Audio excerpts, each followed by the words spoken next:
प्रिय विद्यार्थियों, आज का हमारा टॉपिक है मौलिक अधिकार, भाग 3, अनुच्छेद 12 और 13। इससे पूर्व के वीडियो में मौलिक अधिकार क्या हैं, मौलिक अधिकार कानूनी अधिकारों से किस प्रकार अलग हैं, ये हमारे लिए क्यों आवश्यक है, और भारत में मौलिक अधिकारों की ऐतिहासिक यात्रा के बारे में हम बात कर चुके हैं। मौलिक अधिकार संविधान के भाग 3 में अनुच्छेद 12 से 35 तक विस्तृत है। अनुच्छेद 12 राज्य को परिभाषित करता है। भाग 3 में राज्य शब्द बार बार उल्लेखित होता है। राज्य ऐसी कोई विधि नहीं बनाएगा, राज्य सभी के साथ समानता का व्यवहार करेगा। तो इस राज्य शब्द के क्या मायने हैं, इसको स्पष्ट करने के लिए अनुच्छेद 12 में राज्य को परिभाषित किया गया। राज्य में शामिल है संघ सरकार और संसद यानी भारत सरकार और उसका विधानमंडल, समस्त राज्य सरकारें और उनके विधानमंडल, भारत के राज्य क्षेत्र के भीतर या भारत सरकार के नियंत्रण के अधीन सभी स्थानीय प्राधिकारी और अन्य प्राधिकारी। ये अन्य प्राधिकारी शब्द इस अनुच्छेद का सर्वाधिक विवादास्पद शब्द रहा है।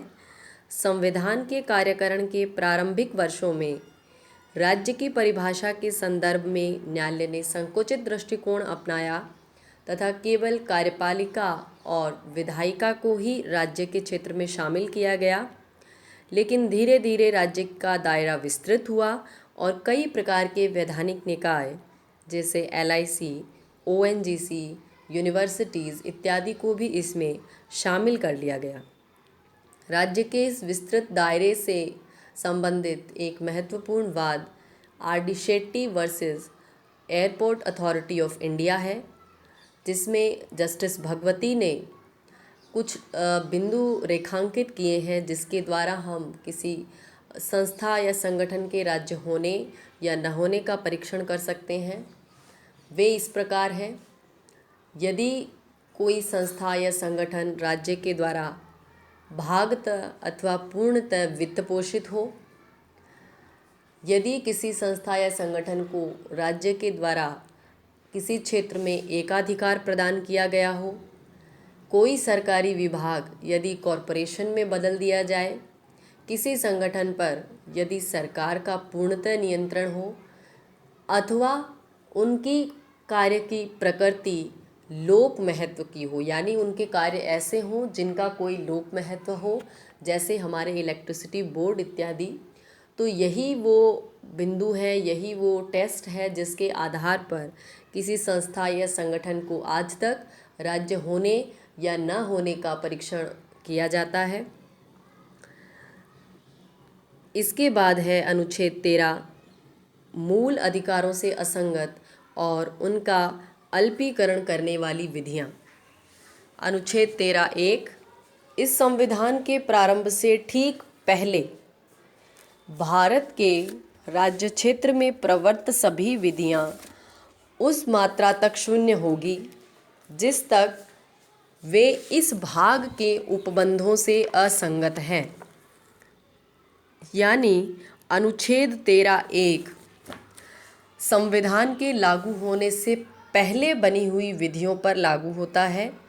यानी 1950 के बाद जब मूल अधिकार अस्तित्व में आ गए हैं, उस समय इस वक्त से पहले बनी हुई विधियां यदि मूल अधिकारों का उल्लंघन करती है तो मूल अधिकार उन विधियों को आच्छादित कर लेंगे, उन विधियों को ढक लेंगे और वो विधियां अवैध मानी जाएगी। मूल अधिकार उन पर वरीयता रखते हैं, मूल अधिकारों को उनसे प्राथमिकता दी जाएगी। इसे हम डॉक्ट्राइन ऑफ एक्लिप्स या आच्छादन का सिद्धांत कहते हैं। आर्टिकल 13 क्लोज 2 राज्य ऐसी कोई विधि नहीं बनाएगा जो इस भाग द्वारा प्रदत्त अधिकारों को छीनती है या न्यून करती है, और इस खंड के उल्लंघन में बनाई गई प्रत्येक विधि उल्लंघन की मात्रा तक शून्य होगी। अनुच्छेद 13(2) संविधान लागू होने के पश्चात बनी हुई विधियों के लिए है। इसमें डॉक्ट्राइन ऑफ सेवरेबिलिटी या पृथक्करणीयता का सिद्धांत लागू होता है। जिस प्रकार हमारे पास मान लीजिए एक सेब है, उसका एक हिस्सा सड़ गया है, तो हम क्या प्रयास करेंगे, पूरे सेब को फेंक देने की बजाय उस सड़े हुए हिस्से को निकालकर बाकी का पार्ट है उसे कंज्यूम कर लिया जाए, उसको काम में ले लिया जाए। ऐसा ही यही अप्रोच न्यायालय के द्वारा अपनाई जाती है। जब कोई विधायन, कोई विधि उसके समक्ष परीक्षण के लिए आएगी, तो वो उस विधि के वैध और अवैध खंडों को, अवैध खंड कौन से होंगे, जो किसी मूल अधिकार का हनन करते हैं, वैध और उन अवैध खंडों को पृथक करेगा और अवैध खंडों को रद्द करते हुए बाकी के अधिनियम को वैधता प्रदान की जाएगी, उसको बचा लिया जाएगा। इसका एक उदाहरण है मिनर्वा मिल्स बनाम भारत संघवाद में उच्चतम न्यायालय के द्वारा 42वें संविधान संशोधन की वैधता का परीक्षण किया गया और इस अधिनियम की धारा 4 और 55 को मूल अधिकारों के उल्लंघन के कारण अवैध ठहराया गया और बाकी पूरा अधिनियम है उसको वैध करार दिया गया। अनुच्छेद 13(3) विधि को परिभाषित करता है। जिस विधि की बात सब क्लोज 1 और 2 में हुई है, उसी की परिभाषा सब क्लोज 3 में दी गई है। अध्यादेश, आदेश, नियम, विनियम, उपविधि, अधिसूचना और विधि का बल रखने वाली कोई प्रथा एवं प्रवर्त विधि, ये सभी विधि के अंतर्गत आते हैं। अनुच्छेद 13(4) इस अनुच्छेद की कोई बात 368 के अधीन किए गए संविधान संशोधन पर लागू नहीं होगी। ये मूल संविधान में ये क्लोज नहीं था, इसे 24वें संविधान संशोधन 1971 के द्वारा जोड़ा गया। इसका मुख्य लक्ष्य ये था कि अनुच्छेद 13 की साधारण विधि और 368 की संविधान संशोधन विधि, इन दोनों में अंतर स्थापित किया जाए और संविधान संशोधन के द्वारा मूल अधिकारों का हनन करना संभव हो सके, क्योंकि अनुच्छेद 13 की जो विधि है उसके ऊपर ये सीमा है कि वो मूल अधिकारों का उल्लंघन नहीं कर सकती, लेकिन संविधान संशोधन विधि किसी भी संविधान संशोधन अधिनियम को इस सीमा से मुक्ति दिलाने के लिए, इस सीमा से बाहर रखने के लिए ही 24वां संविधान संशोधन किया गया और ये क्लोज 4 आर्टिकल 13 के अंदर जोड़ा गया। तो मूल अधिकारों के संशोधनीयता से संबंधित कुछ महत्वपूर्ण वाद है, उनको जान लेना आवश्यक है। पहला ऐसा वाद प्रस्तुत हुआ शंकरी प्रसाद बनाम भारत संघ 1951 में। इस वाद में प्रथम संविधान संशोधन की वैधता को चुनौती दी गई, जो भूमि सुधारों से संबंधित था। उच्चतम न्यायालय ने इस वाद में साधारण विधि और संविधान संशोधन विधि दोनों में अंतर माना और इस संशोधन को वैध ठहराया। न्यायालय के अनुसार साधारण विधि के ऊपर ये सीमा है कि वो मूल अधिकारों का उल्लंघन नहीं कर सकती और संविधान संशोधन विधि पर ये सीमा लागू नहीं होती है और किसी संविधान संशोधन के द्वारा मूल अधिकारों का अल्पीकरण किया जा सकता है। दूसरा ऐसा ही केस है सज्जन सिंह बनाम राजस्थान राज्य 1965। इसके अंदर भी शंकरी प्रसाद के निर्णय को ही कायम रखा गया, यानी संविधान संशोधन विधि और साधारण विधि के अंतर को यहाँ भी कोर्ट ने अपहेल्ड किया है।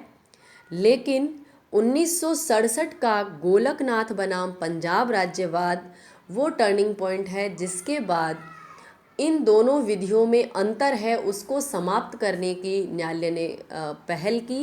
न्यायालय ने इस वाद में ये निर्णय दिया कि अनुच्छेद 13 की विधि और 368 की विधि में कोई अंतर नहीं है और दोनों में से किसी भी विधि के द्वारा मौलिक अधिकारों का उल्लंघन नहीं किया जा सकता है।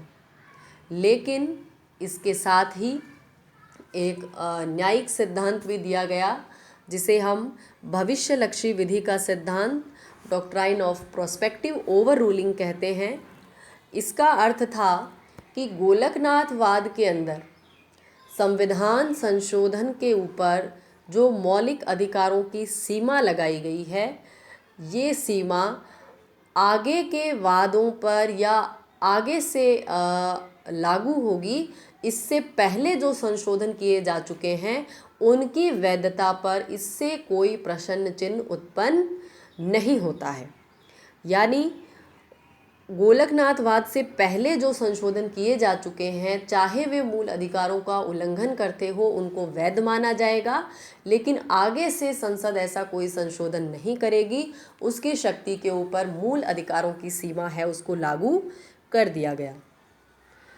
अब संसद की संशोधन की शक्तियां हैं वो सीमित हो गई है।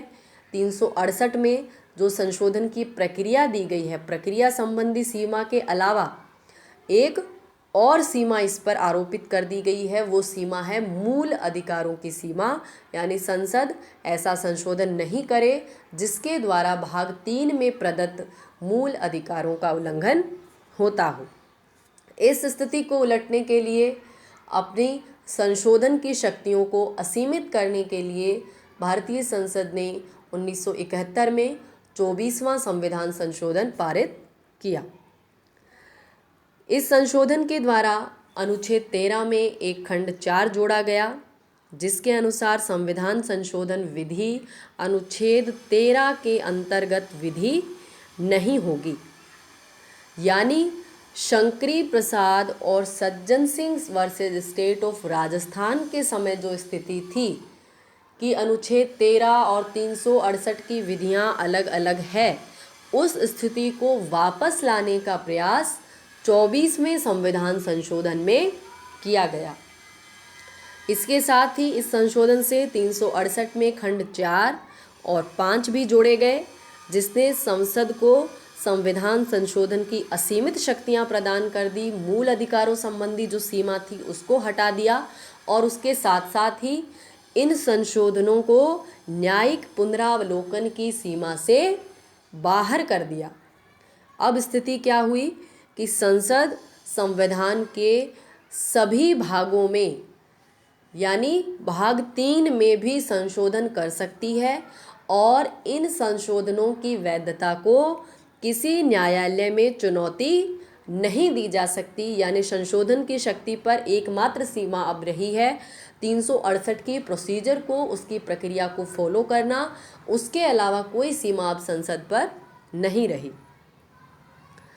इस अधिनियम को, इस संशोधन को भी न्यायालय में चुनौती दी गई। केशवानंद भारती बनाम केरल राज्य 1973।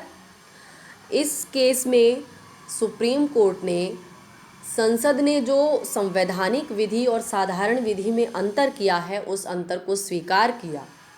यानी उस हिस्से को वैध माना है जो संसद की संशोधन की शक्तियों को असीमित बनाता है, उसको वैध माना है। यानी संसद संविधान के किसी भी भाग में संशोधन कर सकती है, बशर्ते कि वो 368 में दी गई प्रक्रिया को फॉलो करे।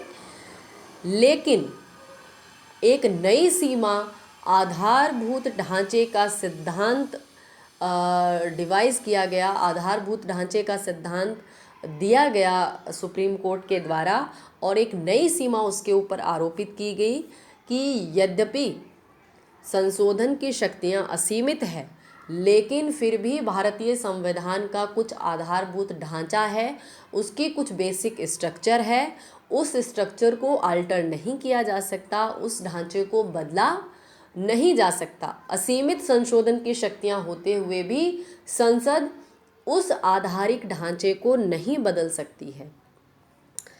और उस आधारिक ढांचे के तत्व क्या क्या है, ये न्यायालय के द्वारा समय समय पर बताया जाएगा। उसके कुछ आधारिक लक्षण हैं: भारत की प्रभुता और अखंडता, परिसंघीय प्रणाली, न्यायिक पुनरावलोकन, संसदीय पद्धति की सरकार। और ये सूची अभी अपूर्ण है, न्यायालय समय समय पर इसमें अलग अलग तत्वों को जोड़ता जा रहा है।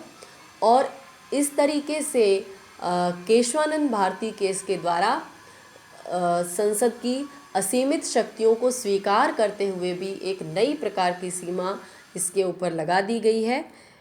और न्यायिक पुनरावलोकन के दायरे से जो संविधान संशोधनों को बाहर कर दिया गया था, उस भाग को 368 के क्लोज 4 और 5 है, उन दोनों को अवैध करार दिया गया, उन दोनों को रद्द कर दिया गया। और बाकी का संविधान संशोधन अधिनियम 24 है, उसको वैध माना गया। यानी यहाँ पर फिर से पृथक्करणीयता का सिद्धांत है, उसको अप्लाई किया गया। तो ये थे मूल अधिकारों में संशोधन से संबंधित प्रमुख वाद। अगले व्याख्यान में हम अनुच्छेद 14 से 18 समानता के अधिकार के बारे में चर्चा करेंगे। धन्यवाद।